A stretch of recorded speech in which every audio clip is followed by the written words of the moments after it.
दोस्तों, आज मैं आपको सुनाने जा रहा हूं एक ऐसे फौजी भाई की कहानी जो 4 साल बाद गांव लौटा तो उसके सामने वो सच आया जिसने उसकी जिंदगी ही बदल दी।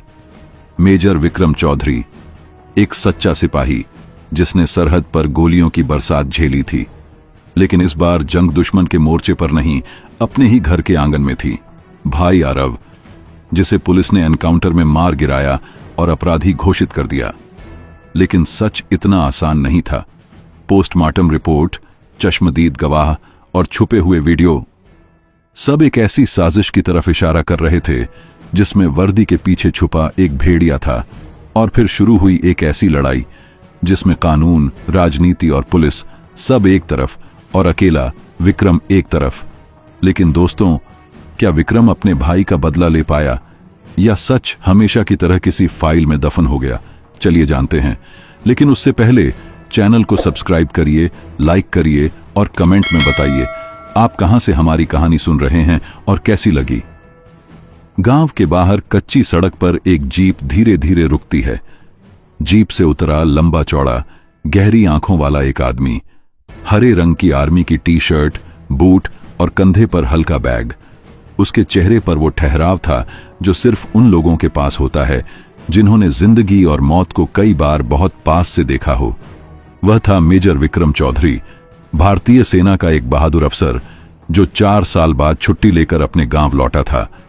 हवा में मिट्टी की खुशबू थी, खेतों में सरसों की पीली चादर बिछी हुई थी, लेकिन विक्रम के चेहरे पर वो सुकून नहीं था जो इतने लंबे समय बाद घर लौटने पर होता है।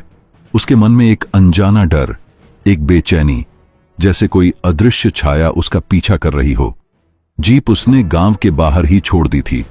शायद वह घर के रास्ते को अपने कदमों से महसूस करना चाहता था, शायद उन यादों को फिर से जीना चाहता था जो बचपन से उसके साथ थीं। लेकिन जैसे जैसे वो गांव की गलियों की तरफ बढ़ा, उसका दिल जोर जोर से धड़कने लगा। आंखों में पुराने दिनों की तस्वीरें तैर रही थीं, मां का चेहरा, छोटा भाई आरव की मासूम मुस्कान और वो पुराना आंगन जिसमें दोनों ने अनगिनत शामें बिताई थीं।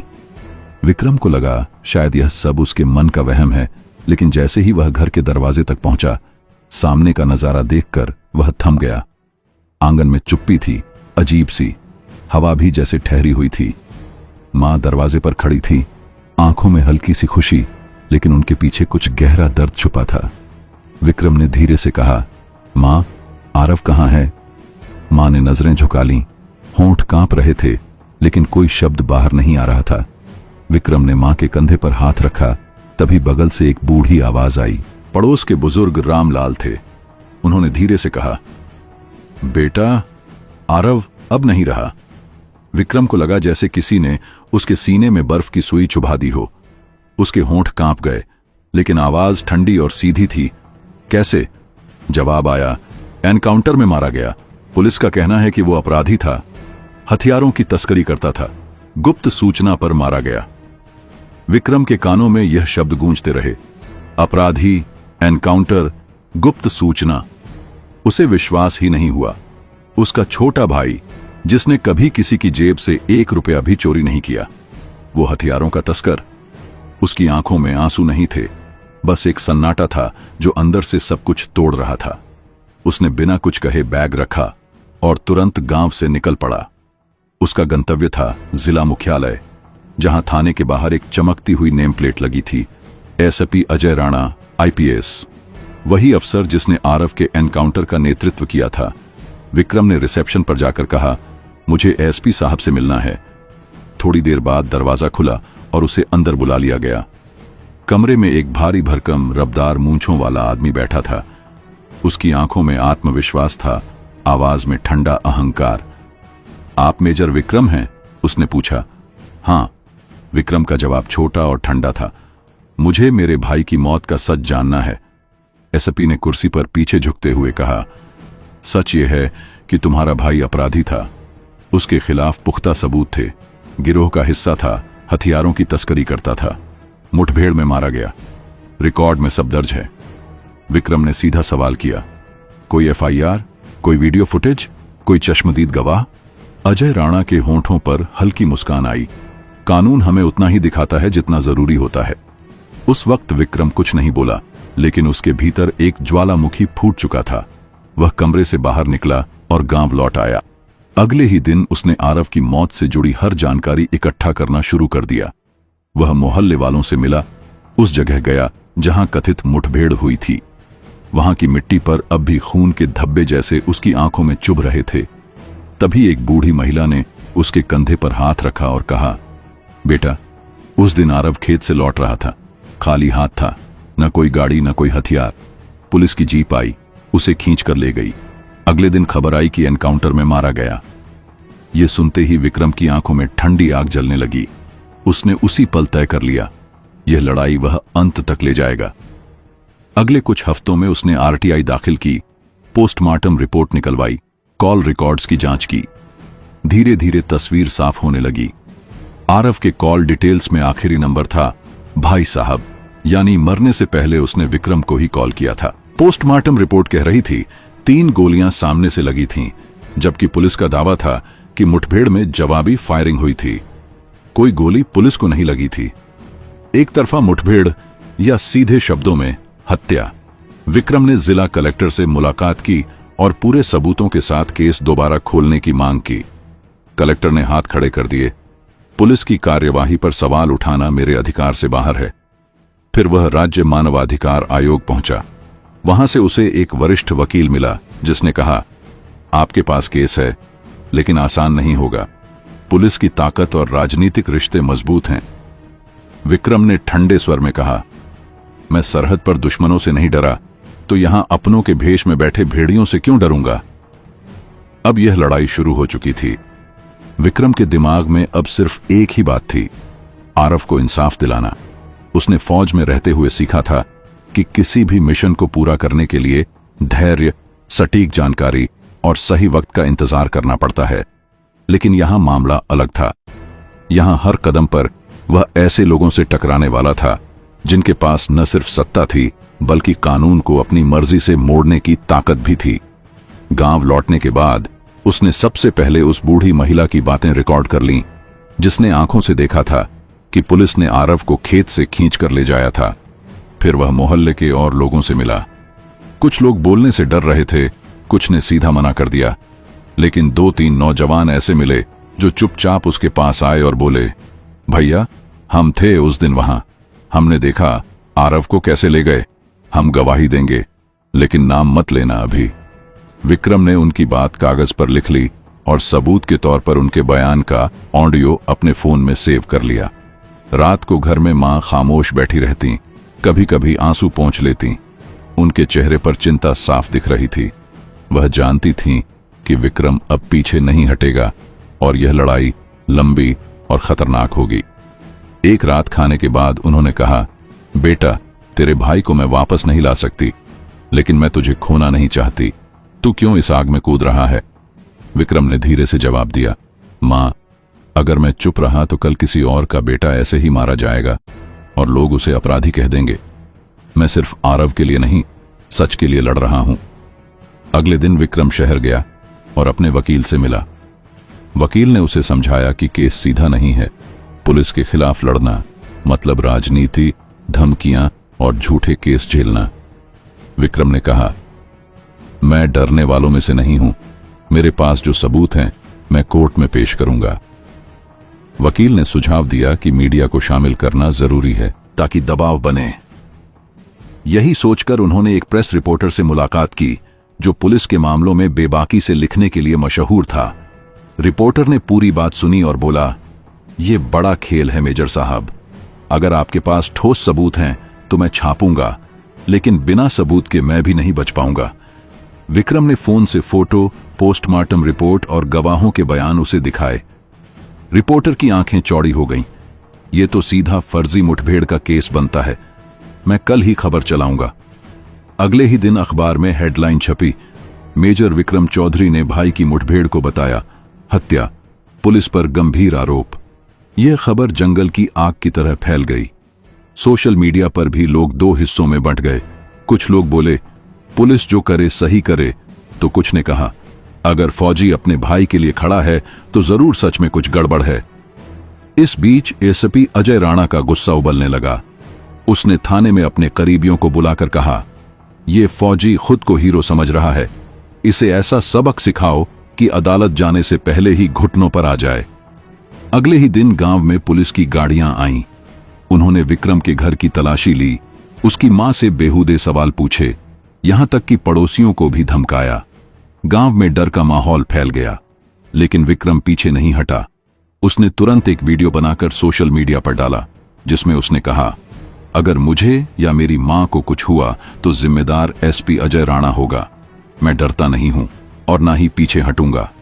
यह वीडियो वायरल हो गया और लोगों का समर्थन और बढ़ गया। विक्रम के पास अब कुछ और भी जानकारी थी।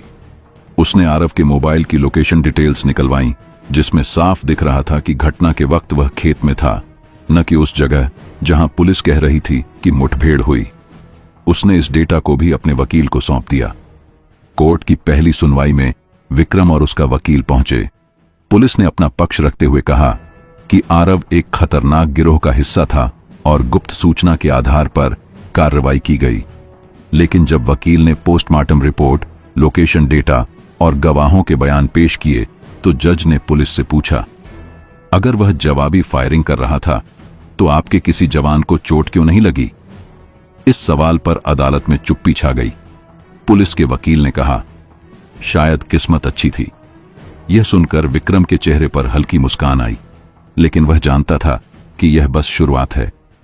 बाहर निकलते ही उसे एक अजनबी ने पास आकर कहा, साहब, मुझे आरव के बारे में कुछ पता है, लेकिन यहां नहीं, रात को पुराने कुएं के पास मिलना।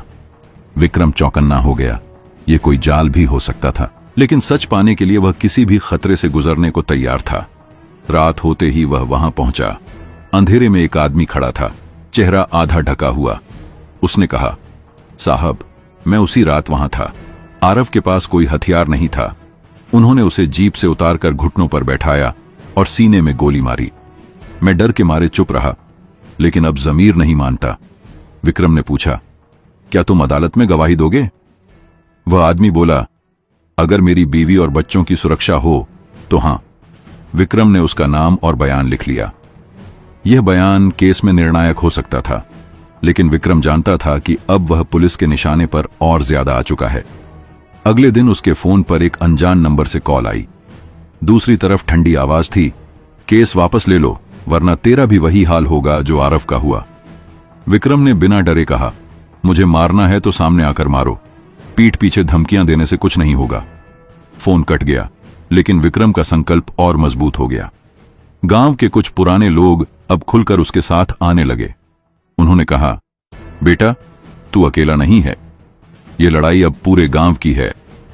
विक्रम ने पहली बार महसूस किया कि यह संघर्ष सिर्फ उसका निजी बदला नहीं, बल्कि न्याय के लिए एक जन आंदोलन बनता जा रहा है। लेकिन उसे अंदाजा नहीं था कि आने वाले दिनों में खेल और बड़ा होने वाला है, और इसमें सिर्फ पुलिस ही नहीं, बल्कि राजनीति के बड़े चेहरे भी शामिल होंगे। विक्रम के लिए वो रात सबसे लंबी रात थी। घर के आंगन में आरव की तस्वीर के सामने रखा दिया अब आधा बुझ चुका था, और उसकी लौ बार बार हवा के झोंके से कांप रही थी। मां चारपाई पर लेटी थीं, आंखें खुली हुईं, लेकिन उनमें नींद का कोई नाम नहीं था। विक्रम चुपचाप आंगन में टहल रहा था, हाथ में चाय का खाली गिलास पकड़े हुए, लेकिन दिमाग में बस एक ही सवाल, आरव की मौत के पीछे सच क्या है? अगली सुबह उसने तय कर लिया कि अब इंतजार नहीं करना। वो थाने जाने के लिए तैयार हो गया। जैसे ही उसने पुलिस स्टेशन का गेट पार किया, वहां मौजूद पुलिस वालों ने एक दूसरे की तरफ ऐसे देखा जैसे कोई अनचाहा मेहमान आ गया हो। ड्यूटी पर तैनात हवलदार ने जब नाम सुना तो उसकी आंखों में हल्की सी घबराहट तैर गई, लेकिन उसने आवाज दबाकर कहा, साहब अंदर बैठिए, मैं इंस्पेक्टर को बुला देता हूं। कुछ ही देर में इंस्पेक्टर ठाकुर अंदर आए। उनकी चाल में एक तरह का रूप था और आंखों में ठंडापन। मेजर साहब, आपसे मिलकर खुशी हुई, लेकिन देखिए, आरव के केस में तो सब क्लियर है। उनकी आवाज में अजीब सा बनावटीपन था। विक्रम ने सीधा सवाल किया, क्लियर? मेरे भाई को बीच सड़क पर गोली मार दी गई और आप कह रहे हैं सब क्लियर है? पोस्टमार्टम रिपोर्ट कहां है? ठाकुर ने फाइल मेज पर रखी, लेकिन पन्ने ऐसे पलट रहे थे जैसे कुछ छुपाना चाह रहे हों। विक्रम ने एक एक शब्द पढ़ना शुरू किया। रिपोर्ट में लिखा था, मृत्यु पुलिस मुठभेड़ में लगी गोली से हुई। लेकिन विक्रम की आंख वहीं अटक गई जहां समय और स्थान का उल्लेख था। वक्त वही था, लेकिन स्थान अलग। रिपोर्ट में उस जगह का नाम था जहां आरव कभी गया ही नहीं था। यह कैसे हो सकता है? विक्रम ने फाइल जोर से बंद करते हुए कहा। ठाकुर हल्की मुस्कान के साथ बोला, देखिए मेजर साहब, आप फौज में हैं, नियम कायदों को समझते होंगे। हर बार सच्चाई वैसी नहीं होती जैसी दिखती है। विक्रम ने उनकी आंखों में सीधा देखते हुए कहा, और हर बार झूठ उतना ही मजबूत होता है जितना उसे बनाने वाला इंसान। पुलिस स्टेशन से निकलते वक्त उसने नोटिस किया कि बाहर खड़ा एक आदमी चुपचाप उसकी तस्वीरें खींच रहा था। विक्रम उसके पास पहुंचा, लेकिन वो भीड़ में गायब हो गया। उसके मन में शक और गहरा हो गया। यह मामला सिर्फ एक एनकाउंटर नहीं, बल्कि एक साजिश है, और इसके धागे कहीं बहुत ऊपर तक जाते हैं। घर लौटकर उसने अपनी मां से एक पुराना एल्बम निकाला। उसमें आरव और कुछ दोस्तों की तस्वीरें थीं। एक फोटो में आरव के साथ खड़ा एक शख्स उसे पहचान में आ गया, वही जो पुलिस स्टेशन के बाहर उसकी तस्वीर खींच रहा था। विक्रम के सीने में गुस्से की आग और तेज हो गई। अब यह खेल खत्म करना ही होगा। लेकिन ठीक उसी रात जब विक्रम अपने कमरे में बैठा सबूतों को जोड़ने की कोशिश कर रहा था, बाहर किसी ने जोर से दरवाजा खटखटाया। मां ने डरते हुए पूछा, इतनी रात को कौन? विक्रम दरवाजे तक गया, लेकिन जैसे ही उसने कुंडी खोली, एक लिफाफा अंदर गिरा। उसमें सिर्फ एक पंक्ति लिखी थी, अगर अपने भाई का सच जानना चाहते हो तो कल रात पुरानी फैक्ट्री में आना, अकेले। विक्रम ने लिफाफा मोड़ा। उसकी आंखों में एक ठंडी चमक थी।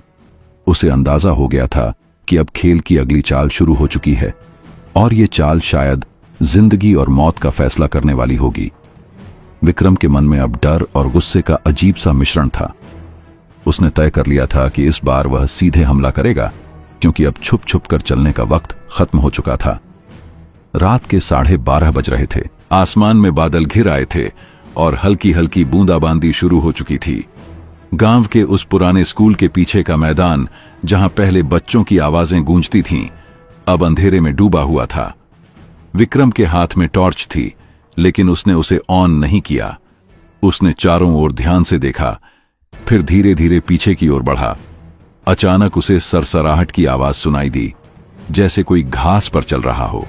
विक्रम ने झुककर देखा। मिट्टी में ताजा पैर के निशान थे। वह निशानों का पीछा करने लगा। जैसे ही वह एक टूटी दीवार के पास पहुंचा, वहां से हल्की हल्की फुसफुसाहट सुनाई दी। विक्रम ने सांस रोक ली और चुपचाप दीवार के पास जाकर कान लगा दिया। अंदर 2 लोग बात कर रहे थे। एक की आवाज भारी और खुरदरी थी, सब माल पहुंच गया है ना? अब ऊपर वाले को खबर मत देना, वरना गड़बड़ हो जाएगी। दूसरे ने धीमे स्वर में कहा, पर साहब, वो विक्रम चौधरी, वह तो हर जगह सूंघता फिर रहा है। पहले ने ठहाका मारा, उसकी परवाह मत कर, उसका भी इंतजाम हो जाएगा, जैसे उसके भाई का हुआ था। ये सुनते ही विक्रम की आंखें सुर्ख हो गईं, उसकी मुट्ठियां कस गईं, और वह भीतर घुसने ही वाला था कि अचानक पीछे से किसी ने उसके कंधे पर हाथ रखा। उसने तुरंत पलट कर देखा, वह सीमा थी। तुम यहां क्या कर रहे हो?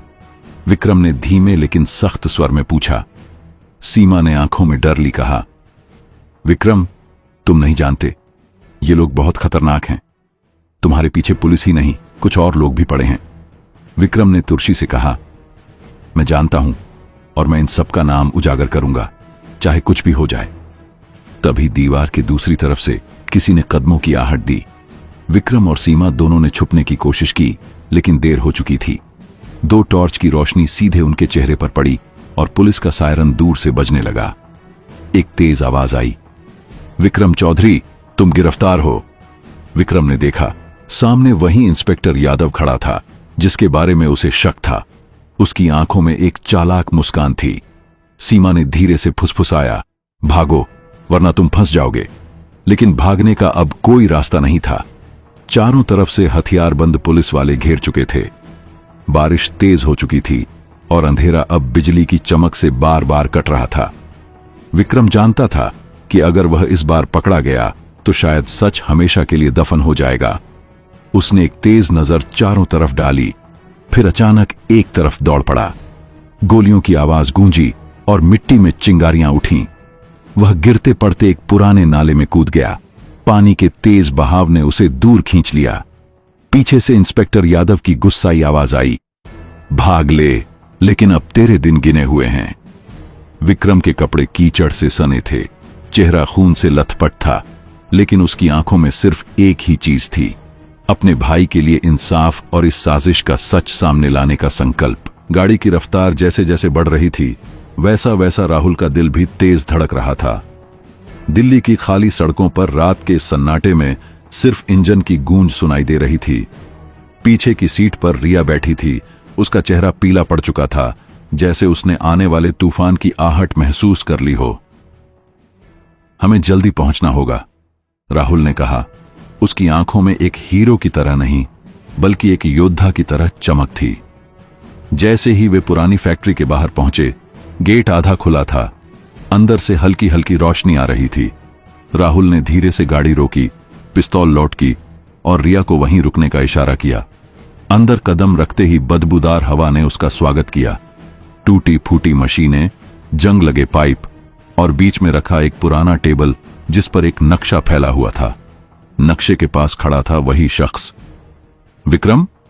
राहुल के मुंह से नाम फिसल गया। विक्रम ने ठंडी हंसी हंसते हुए कहा, तुम्हें लगा तुम मुझे पकड़ लोगे? ये खेल मैंने शुरू किया था और इसे खत्म भी मैं ही करूंगा। राहुल ने उसकी ओर कदम बढ़ाए, लेकिन तभी छत से लोहे की चेन गिराकर दो नकाबपोश लोगों ने उसे जकड़ लिया। राहुल ने जोर लगाया, लेकिन हथियार गिर चुका था।